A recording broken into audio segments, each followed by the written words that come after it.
Notas sobre memória e desejo. Como registro de fatos, a memória é sempre enganadora, pois é distorcida pela influência de forças inconscientes.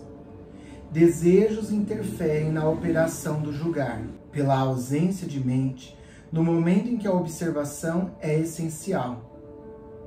Desejos distorcem o julgamento por selecionarem e suprimirem o material a ser julgado. Memória e desejo exercitam e intensificam aqueles aspectos da mente que derivam da experiência sensorial. Promovem, desse modo, a capacidade derivada de impressões sensoriais e destinada a servir a impressões dos sentidos. Memória e desejo lidam, respectivamente, com impressões sensoriais daquilo que se supõe ter ocorrido e com impressões sensoriais daquilo que ainda não ocorreu.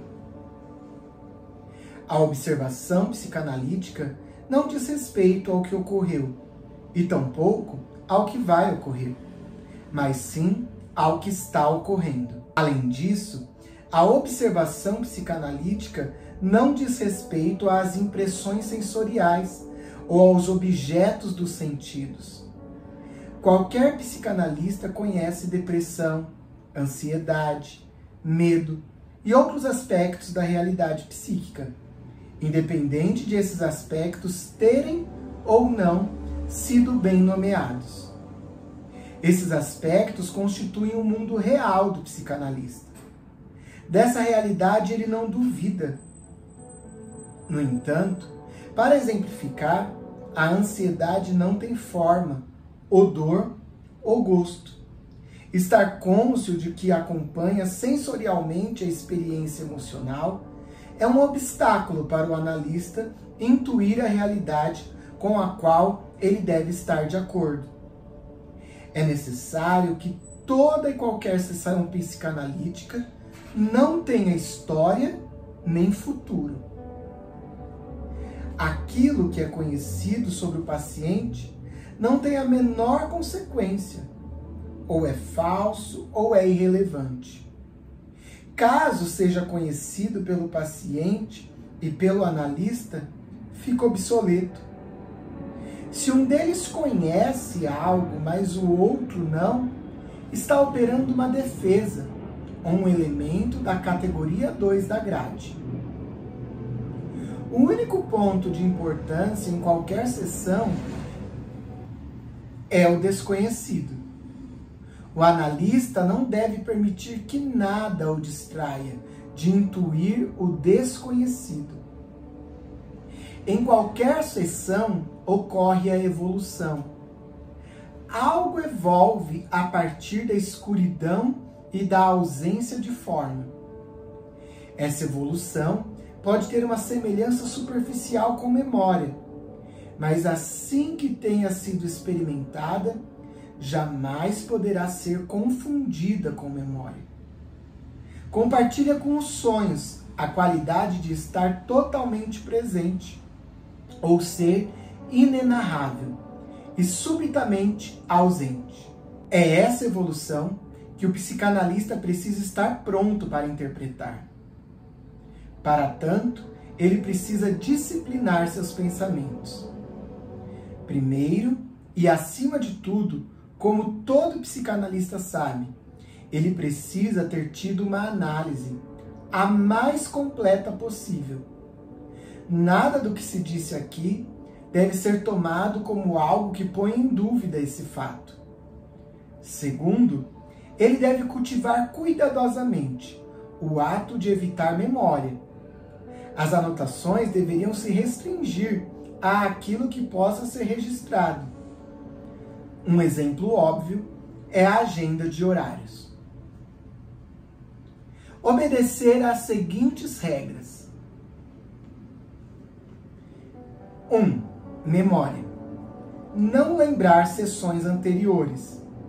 Quanto maior for o impulso para lembrar aquilo que foi dito ou feito, maior a necessidade de resistir a ele.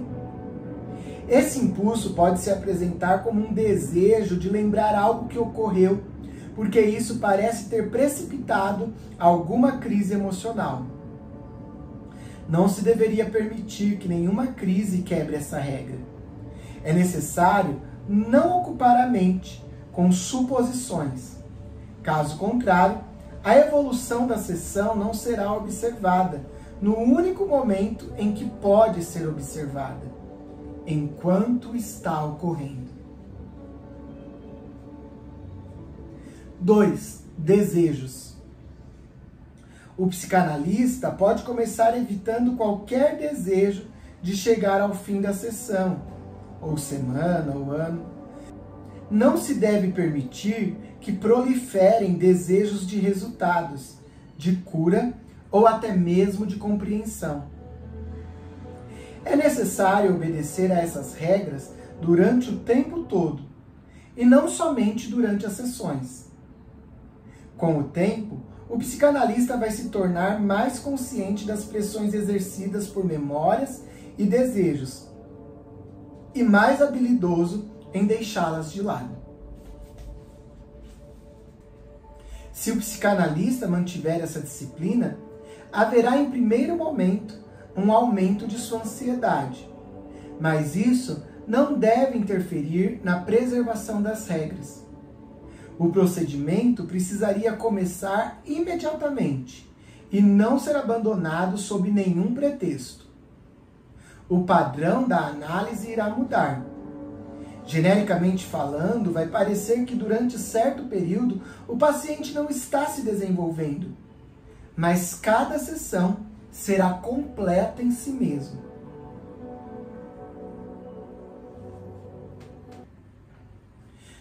Mas cada sessão será completa em si mesma. O progresso vai ser medido pela quantidade e variedade crescente de estados de humor, ideias e atitudes observáveis em cada sessão. As sessões ficarão menos atulhadas pela repetição de material que deveria ter desaparecido e, consequentemente, em toda e qualquer sessão, o ritmo será mais rápido.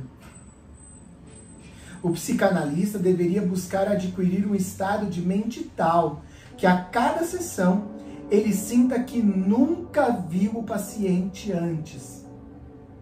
Se sentir que já viu, ele está tratando do paciente errado. Esse procedimento é extremamente penetrante. Portanto, é necessário que o psicanalista busque excluir, de modo persistente, memória e desejo, e que não fique muito perturbado se o resultado inicial lhe parecer alarmante. Ele vai se acostumar com isso e terá o consolo de estar construindo a sua técnica psicanalítica sobre uma base firme, de intuir evolução, e não sobre a areia movediça da recordação imperfeita da experiência tênue. Essa última leva rápida e certamente à decadência neurológica da faculdade mental, e não à experiência. A sessão em evolução é inequívoca, e o intuir disso não se deteriora. A intuição começa logo e decai tarde, caso lhe seja dada uma oportunidade. O que foi dito é um relato breve, extraído da colocação em prática desses preceitos. Cada analista pode elaborar por si mesmo as implicações teóricas. Suas interpretações ganhariam força e convicção, por derivar da experiência emocional com o indivíduo que é único, e não de teorias generalizadas lembradas de modo imperfeito. Então, alguns debatedores comentaram este estudo de diversas partes do mundo, Estados Unidos, Inglaterra, México, e então vem descrita a resposta do autor, depois de intensos debates. Os debates de minhas notas sobre memória e desejo ajudam a esclarecer que parte da confusão se origina da ambiguidade dos termos memória e desejo. percebo que seria útil se pudesse distinguir dois fenômenos diferentes, ambos chamados usual e indistintamente de memória.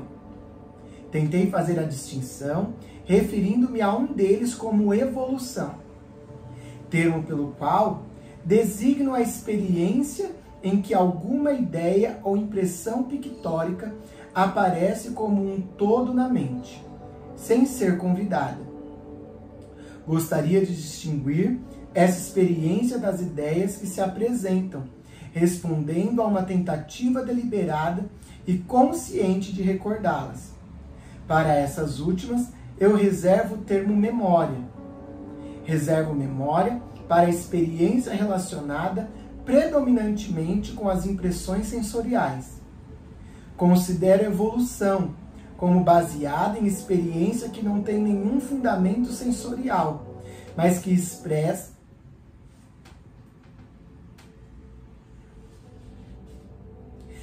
se expressa em termos derivados da linguagem da experiência sensorial. Por exemplo, eu vejo significado que intuo por intermédio de uma impressão visual. Não se deveria distinguir desejo de memória. Prefiro tomar os dois termos como representantes de um mesmo fenômeno, que é uma fusão de ambos. Tentei expressar isto dizendo que memória é o tempo passado de desejo, sendo antecipação seu tempo futuro. Essas hipóteses definitórias têm um valor limitado e sugiro que todo psicanalista deveria decidir por si mesmo, através de simples experimentação, o que esses termos representam. Por exemplo, ele poderia treinar-se a evitar pensar no fim da sessão, da semana, do período, preparando-se previamente para fins de organização, para terminar a sessão na hora certa. Depois de ter feito isso por um período suficiente, sem pressa, poderia decidir o que ele chamaria de memória e desejo. Depois de ter feito isso, pode ir para o estágio seguinte, estendendo as suas supressões à experiência que ele descobriu desse modo. Preciso alertar os psicanalistas que não penso que eles deveriam estender esse procedimento de modo apressado ou sem discussão com outros psicanalistas, com vistas a consolidar cada passo antes de dar outro. Esse procedimento parece-me aproximar-se de um estado descrito por Freud em uma carta a Loandra Salomé, em 25 de maio de 1916. Sei que tenho me cegado artificialmente em meu trabalho, de modo a concentrar toda a luz em um ponto obscuro. Em minha experiência, esse procedimento torna possível intuir uma evolução presente e assentar as bases para evoluções futuras. Quanto mais firmemente isso for feito, menor será a preocupação do psicanalista com o lembrar. Espero que isso esclareça alguns dos pontos sobre os quais o Dr. French levanta objeções. Mas tenho dúvidas que se deveria usar esse método se ele realmente sente ser completamente incapaz de compreendê-lo. Realmente não desejaria que ninguém empregasse essa abordagem, a menos que, como o Dr. Lindon, sinta que ela tem algum significado. Parece-me que a experiência descrita pelo Dr. Lindon propicia a base para explorar toda a questão da observação psicanalítica. Concordo com seu sentimento de que memória e desejo constituem obstáculos que se interpõem entre os psicanalistas e a experiência emocional da sessão.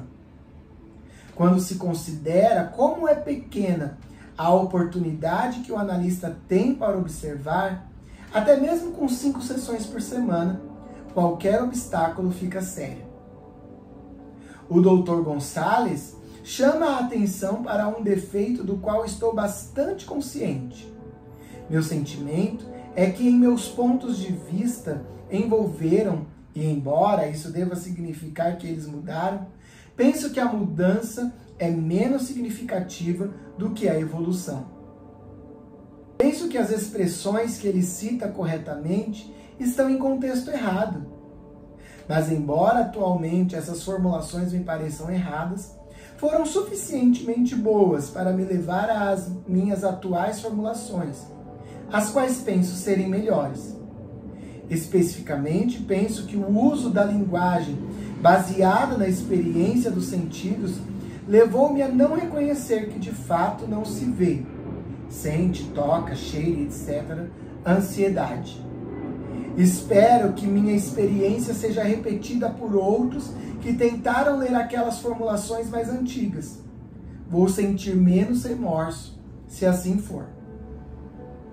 Espero que minhas citações de Freud convençam que estou tentando elaborar a importância do contato.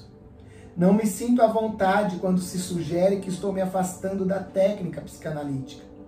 Não porque eu faça alguma objeção a inovações, se isso parece necessário, mas porque é improvável que se possa rejeitar tão facilmente as intuições de psicanalistas experientes. No entanto, espero que os pontos que levanto possam ajudar os psicanalistas a pensar que estão em contato mais íntimo com a experiência psicanalítica. Darwin expressou o ponto de vista de que o julgamento é um inimigo da observação. Mas como a doutora Brearley assinala, o psicanalista tem que formular julgamentos simultaneamente às observações que faz. Espero que a distinção que tentei fazer entre evolução e memória possa ajudar a satisfazer suas objeções. Acredito que, de alguma maneira, essa distinção responde, em parte, às objeções do Dr. Herskovits a respeito de ilogicidades. De qualquer maneira, sinto dúvidas sobre o valor de uma teoria lógica para representar as realizações da psicanálise. Penso que se deveria permitir que a teoria lógica e as ilogicidades da experiência psicanalítica coexistam até que a evolução resolva a desarmonia observada.